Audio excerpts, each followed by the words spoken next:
Good afternoon, everyone. Professor Oscar, faculty, other friends, Deepak, my friend.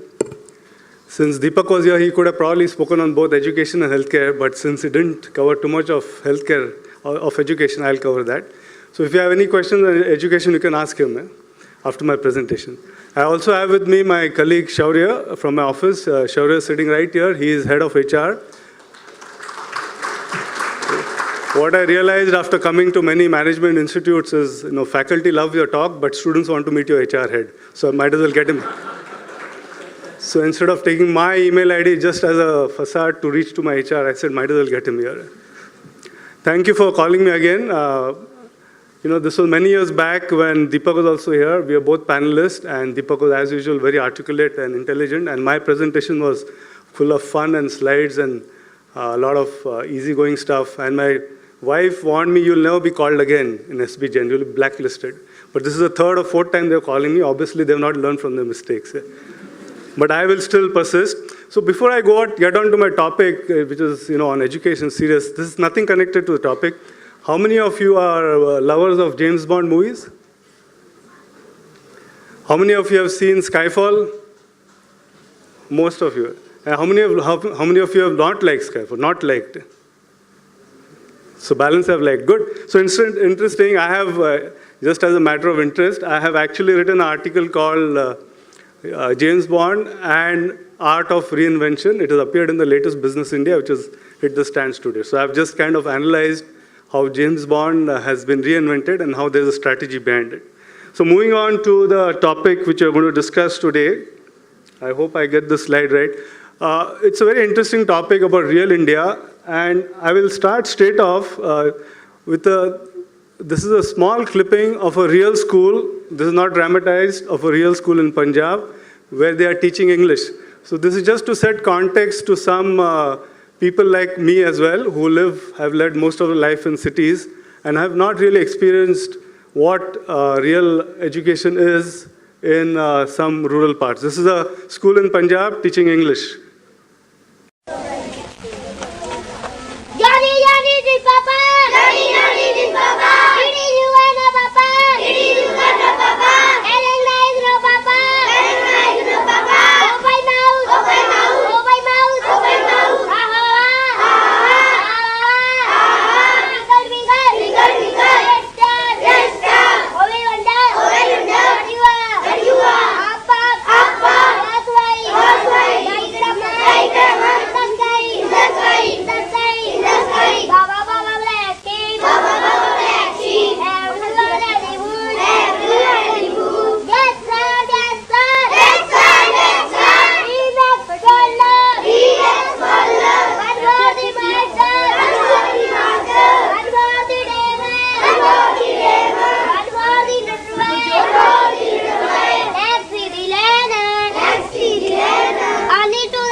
So this is real India.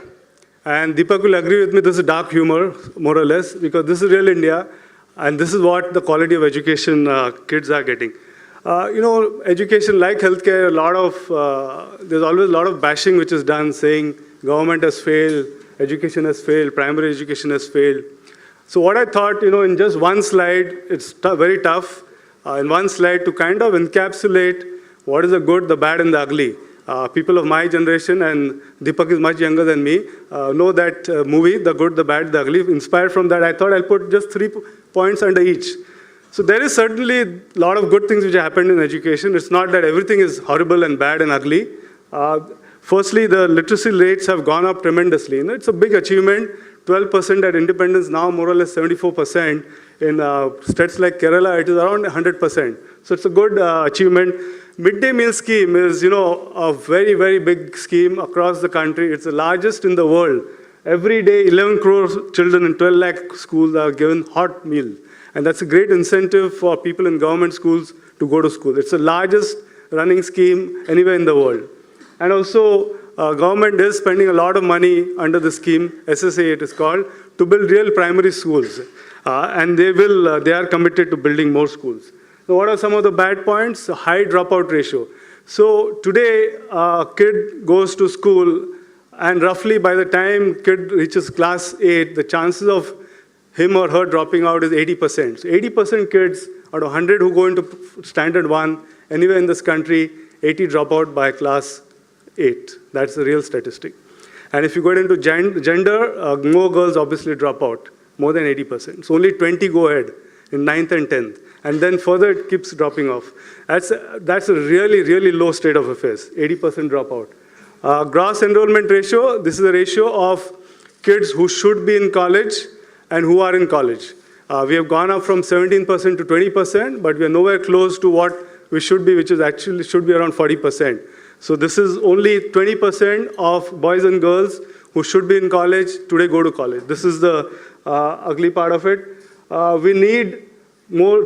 Today the requirement is 200,000 new schools, 33,000 new colleges, and 700 new universities. Today. I'm not even talking of 2020, I'm not even talking of 2025. Today, this is the overall shortage. On the other hand, if you see, last year, 225 MBA colleges shut down, and more than 150 engineering colleges shut down across the country. So we have massive shortage in one area, massive oversupply in another area. And of course, there are some ugly things as well. By 2020, 6 million teachers are required in this country, 6 million. So how many of you want to be teachers from the MBS class, students? So that's good news, because 5 years back, 3 years back, if I asked, no one raised their hands. So at least there are some kids who raised their hand. So if you were studying in Finland, all of you, it would have been cold, first of all, not so nice and cozy. All of you would have raised your hand to become teachers. That's the #1 aspiration in Finland, for kids to become teachers. That's the difference between India and Finland. So you see the shortage. Today, we require 750,000 teachers every year to be trained, and overall capacity, B.Ed colleges, everything put together, is only 250,000. So we're already only 1/3 of what is required, and we are nowhere close to the 6 million which is required by 2020. And of course, employability. So this one slide encapsulates the education scenario. I will now move on to the topic for discussion, but I thought I'd lay the broad framework of kind of discussion I want to have so that you get an idea on the overall education scenario in India. Sorry, I'm controlling. So this is, just 1 minute, go by. Okay, play the slide. 5, 6. A normal day at school for these children, but it's far from perfect. The classroom is a metro underpass, the blackboard, the wall of a flyover.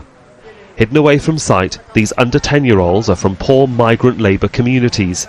Their parents barely have any money or a permanent address to register their children for a school place.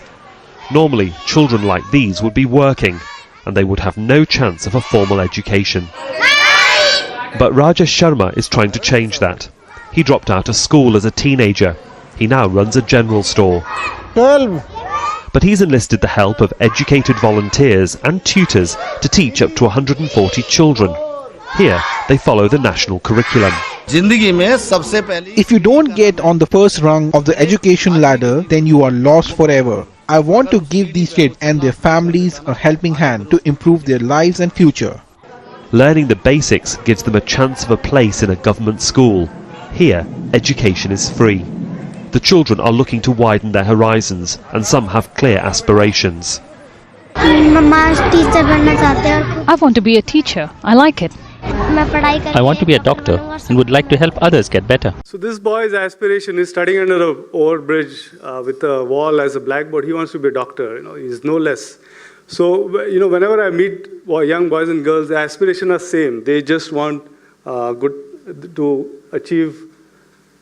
It's not less than what we want to do. This is a busy slide, but if you focus on this last part, which is basically skilling and making people more employable, that's where the real India lies. In other areas, there are kind of colleges and institutions, there are still shortages, but the big gap lies over here, where there are massive number of ITIs across the country, 4,000, but they are the people who will really give employability to people. So when you talk about education, there are multiple issues. There's not just quality, there's access, infrastructure, availability of teachers. You don't know where to start. If you want to solve education problem of real India, where do you start? And right to education is something which is yet to be seen how it will impact, but certainly it will have a great social impact. So from this year onwards, in Bombay, all schools will have to keep 25% of their seats in class 1 for socially underprivileged children. And that is going to make a massive social impact. Remember, all of you entering the workforce, it's not just gender diversity which is going to have an impact on a working life, but also social diversity. So you will have to ensure that as you go along, you do have to take care of socially deprived boys and girls. That's something which will be there on the agenda throughout your career. It has come in our agenda later on as we have entered the... But right to education is fundamentally going to make a massive impact because each school, private, unaided school, Supreme Court has upheld this act, saying that schools have to reserve 25% for socially deprived children. Now let me come to technology, favorite topic. How will can technology solve all this problem? There are a lot of issues. There are a lot of gadgets from mobile phones to tablets to web-based to VSAT technology, all of that stuff. You name the technology which is available in the IT industry, in some shape and form, it has been used for the education industry. Some shape or form, it has been used. And today it is possible to use all of this, none of this, combination of all of this. So there is plenty of technology which can be used. I'll give you some examples. The keynote speaker mentioned about Akash. There has been an overhype about it. Time will tell whether it will survive. I have actually seen Akash. It's an okay device. It's not something I would say sensational. I've actually kind of used it and see how it works. My feeling is it will, the target audience you're giving to, they are not interested in a cheap device. They are interested in something which will work really well. So it will still, we have to wait and see whether it will make an impact. My feeling is that it has got far too much hype than what it can deliver. Khan Academy, I'm sure all of you must have heard about it or experienced it. It's a very interesting example of how you can use technology to just deliver education free across the world. Of course, the limitation is that you have to have an internet connection. In the real India, you may not have internet connection, but if you have an internet connection, there is, this website has lessons on almost everything under the sun. And this is a new concept. It's called, in short, MOOC, Massive Online Open Courses. Stanford started it, Berkeley started it, Harvard has done it. Massive courses with lectures of top-notch Nobel laureates are put free, absolutely free. And this will be the trend. So tomorrow don't have to come to this auditorium to listen to Deepak Gaisa's talking. It will be available free under MOOC. You can just log in there and watch him talk. And that is how the world is moving. So content will be free, courses will be free, whatever you want, the best of speakers will be available free. It's happening in front of your eyes, and this will just keep increasing. So I will also talk a little bit about Aptech, what we are doing in this technology space. This is a product we introduced on Airtel DTH model of learning English, and it's only cost 30 rupees a month. That's it. Every day you get a new lesson for English, and you can you use your TV remote to respond to questions. It's not interactive, it's just one way, but we're getting a tremendous response, and it costs only 30 rupees a month. These are this is some lessons which we give to people, and people having DTH are able to access this. This is another example which we have actually implemented. These are not PowerPoint, this is real stuff, my friend. This is something which is implemented. This is the photograph you see down there is a container, shipping container. You've seen a shipping container which is used on trucks and ships. We convert it to a classroom, and we use that. You put a container in orbit mall, Malad, where it was converted to a classroom. Of course, we put air condition, otherwise people are all suffocated. And that was used to train retail employees for the retail skills, English skills. Once that is done, it is picked up and we go to another shopping mall. We didn't use a bus because bus costs a lot of money to convert, 40, 50 lakhs, and this is cheap, very easy to use, and very effective. Now, these kind of experiences, so this is a real photograph. This is not done on PowerPoint. This is an actual photograph of a classroom. I'll play a video of a girl, a housekeeping girl who was here, who learned some retail skills, and then she picked up English as well. See the pride with which she talks about herself. Hi, hello. Good afternoon, everybody. Good afternoon. My name is Komal Santosh More. I work with PSIPL in housekeeping department. I stay at Lokmanya Nagar, Pada number 3, Thane West. Thank you. Good. So it's a sense of esteem and pride they get in very simple solutions. And these are, now we can connect it to a VSAT if you want to kind of scale it up, and through a central deliver model also deliver live classrooms and in a very, very affordable manner.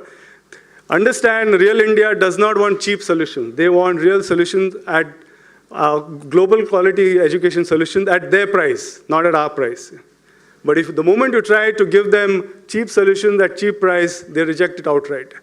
They are not interested in it. And the mistake most of us make is we believe that yes, we can give, obviously here we can give real world-class education, but we can give lesser than world-class education to these boys and girls. They're not interested.